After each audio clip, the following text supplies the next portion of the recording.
উনুন test of Bengal. আপনাদের সাথে আমি পায়েল সরকার। আজ আরও একবার ঠাকুর বাড়ির সাবেকি এক রান্নার রেসিপি নিয়ে আমি এসেছি। ভিডিওটা আপনারা দেখুন। ঠাকুর বাড়ির বিখ্যাত একটি পদ হচ্ছে পাঁঠার বাংলা। আমি আজকে সেই রান্নাটাই করার চেষ্টা করছি। রান্নার জন্য প্রথমে আমি হাফ কাপ রিফাইন তেল কড়াইতে গরম করে নিয়ে তাতে সামান্য নুন দিয়ে কয়েক পিস আলু ভেজে নিচ্ছি। আলুর সাথে দিয়ে দিলাম কিছুটা হলুদ। এইভাবে ঢাকা দিয়ে দিয়ে একটু লালচে হলেই আলুটা আমরা তুলে নেব। আলুটা খুব নরম করব না। তারপর ওই তেলের মধ্যে আমি দিয়ে দিচ্ছি 3 টেবিল চামচ ঘি। ঠাকুরবাড়ির রান্না, এই রেসিপি বইতে এই রান্নায় ঘিয়ের উল্লেখ আছে, তেলের কোনো উল্লেখ নেই, কিন্তু আমি এখানে সামান্য তেল আর ঘি দিয়ে রান্নাটা করছি। তেলের সাথে ঘি মিশে গেলে তাতে আমি দিয়ে দিলাম পেঁয়াজ বাটা। এখানে 3টে মাঝারি সাইজের পেঁয়াজ বেটে নিয়েছি। আর দিয়ে দিলাম 2 চামচ আদা বাটা। মশলাটা আমরা 5 মিনিট মতন ভেজে নেব। আদার সাথে আমি দিয়ে দেব 1.5 চামচ ধনে বাটা। এখানে 1 চামচ গোটা ধনে নিয়ে আমি বেটে নিয়েছি এবং বাটার পরে সেটা 1.5 চামচ হয়েছে। দিয়ে দিচ্ছি 3 টেবিল চামচ ফেটিয়ে রাখা টক দই। আর দিয়ে দিলাম শুকনো লঙ্কা বাটা। এখানে আমি 10টা গোটা শুকনো লঙ্কা বেটে নিয়েছি। দিয়ে দিচ্ছি 3 টেবিল চামচ মতো হলুদের গুঁড়ো। ঠাকুর বাড়ির রান্নায় কিন্তু বাটা মশলার ব্যবহার হতো, তাই এখানে আমি বাটা মশলা দেবারই চেষ্টা করছি। এমনকি রেসিপি বইতে হলুদটাও বাটা উল্লেখ করা আছে, কিন্তু আমার কাছে যেহেতু হলুদ বাটার ব্যবস্থা নেই, তাই আমি সেটা গুঁড়োই দিচ্ছি। দিয়ে দিচ্ছি স্বাদ মতো লবণ। উনুন টেস্ট অফ বেঙ্গল সবসময় চেষ্টা করে আপনাদের কাছে সব থেকে সহজ পদ্ধতিতে রান্না করে দেখানোর, তাই চ্যানেলটি সাবস্ক্রাইব করে বেল আইকনে গিয়ে অল নোটিফিকেশনটা অন করে দেবেন। এবারে দিয়ে দিচ্ছি হাফ টেবিল চামচ চিনি।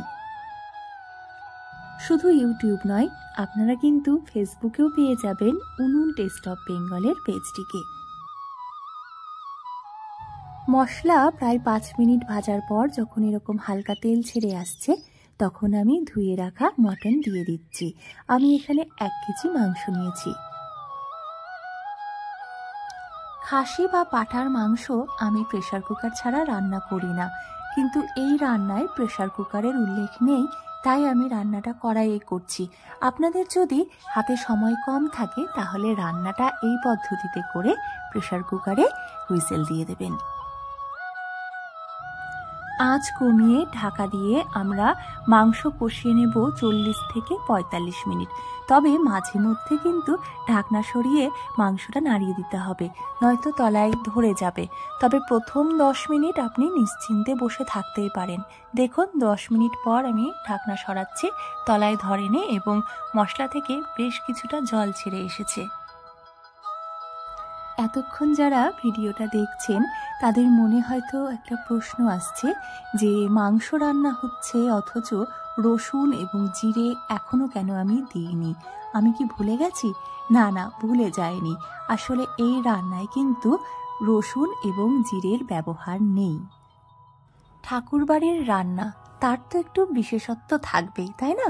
তাই অন্যান্য মাংস রান্নার থেকে এই মাংস রান্নার এটাই পার্থক্য। এখানে রসুন এবং জিরের ব্যবহার ছাড়াই রান্না হচ্ছে পাঁঠার বাংলা। প্রায় 45 মিনিট পর দিয়ে দিচ্ছি উষ্ণ জল। জলের পরিমাণ অনেকটাই বেশি দিয়েছি, কারণ পাঁঠার মাংস সেদ্ধ হতে সময় লাগে। যেহেতু প্রেসার কুকারে আমি রান্নাটা করছি না এবং আরও 30 মিনিট মতন আমি মাংসটা সেদ্ধ করব, তাই জলের পরিমাণটা বেশি দিলাম। আর সাথে দিয়ে দিলাম ভেজে রাখা আলুগুলো। এবার আরও একটা অভিনবত্ব, এই জল বা ঝোলের মধ্যে দিয়ে দিচ্ছি ডুমো করে কেটে রাখা পেঁয়াজ। এখানে আমি 2টো পেঁয়াজ, বড় সাইজের পেঁয়াজ ডুমো করে কেটে ঝোলের সাথে মিশিয়ে নিচ্ছি। এবারে আমি ঢাকা দিয়ে মাংস সেদ্ধ করে নেব আরও আধ ঘন্টা, এবং এই পর্যায়ে আঁচ থাকবে হালকা থেকে মাঝারি পর্যায়ে। আমি আমার ভিডিওর মাধ্যমে সবসময় একটা বার্তা আপনাদের কাছে পৌঁছতে চাই। খাবার এবং জল অপচয় করবেন না, খাবার ভাগ করে নেবেন, এতে ভালোবাসা বাড়ে। ঝোল ফুটে উঠলে আমি দিয়ে দিচ্ছি চিড়ে রাখা কয়েকটা কাঁচা লঙ্কা। এতে খুব ভালো একটা ফ্লেভার আসে। যদি মনে হয় ঝাল খেতে অসুবিধা হবে তাহলে লঙ্কাটা চিড়ে দেবেন না, আস্তই দিয়ে দেবেন। প্রায় 30 মিনিট হয়ে গেছে। এবারে আমি ঢাকনা সরিয়ে দেখে নিচ্ছি মাংস সেদ্ধ হয়েছে কিনা। এই রান্নাটা আজ আমি প্রথম করছি। যেহেতু মাংসে রসুন এবং জিরের ব্যবহার হয়নি, আমার বাড়ির অনেকে বলছিল যে কেমন হবে না হবে, তবে আমি জানি এই রান্নাটা ভালো হবে, কারণ এটা ঠাকুর বাড়ির রেসিপি। বিখ্যাত জোড়াসাঁকোর ঠাকুর বাড়ি অর্থাৎ রবীন্দ্রনাথের বাড়ির রেসিপি। এই রান্না ভালো হতেই হবে। আলু সেদ্ধ হয়ে গেছে দেখতেই পাচ্ছি, আর মাংস এতক্ষণে খুব ভালো সেদ্ধ হয়ে গেছে। আমরা এবারে ইন্ডাকশনটা বন্ধ করে দিচ্ছি আর আরও কিছুক্ষণের জন্য ঢাকা রেখে দিচ্ছি, এতে করে রঙটা খুব ভালো আসে। এবার দেখতেই পাচ্ছেন যে তেল ছেড়ে এসেছে আর রঙটা খুব সুন্দর লাগছে। আমাদের রান্না একেবারে কমপ্লিট। এবারে গরম গরম ভাতের সাথে গরম গরম পাঁঠার বাংলা খাওয়ার পালা। ভিডিওটা যারা দেখছেন তাদের জানাই অনেক ধন্যবাদ। আপনারা সুস্থ থাকুন, ভালো থাকুন, আনন্দে থাকুন, আর ভিডিওটা শেয়ার করে নিন আপনাদের প্রিয়জনের সাথে, কারণ শেয়ারিং ইজ কেয়ারিং।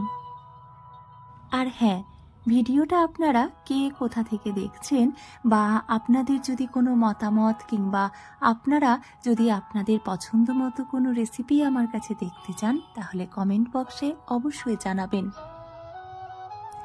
এই রান্নাটা খেতে এতটাই ভালো হয়েছিল যে আমার বাড়ির যারা সন্দেহ প্রকাশ করছিল কেমন হবে এই রান্নাটা, তারা খেয়ে বলেছে এই স্বাদের ভাগ হবে।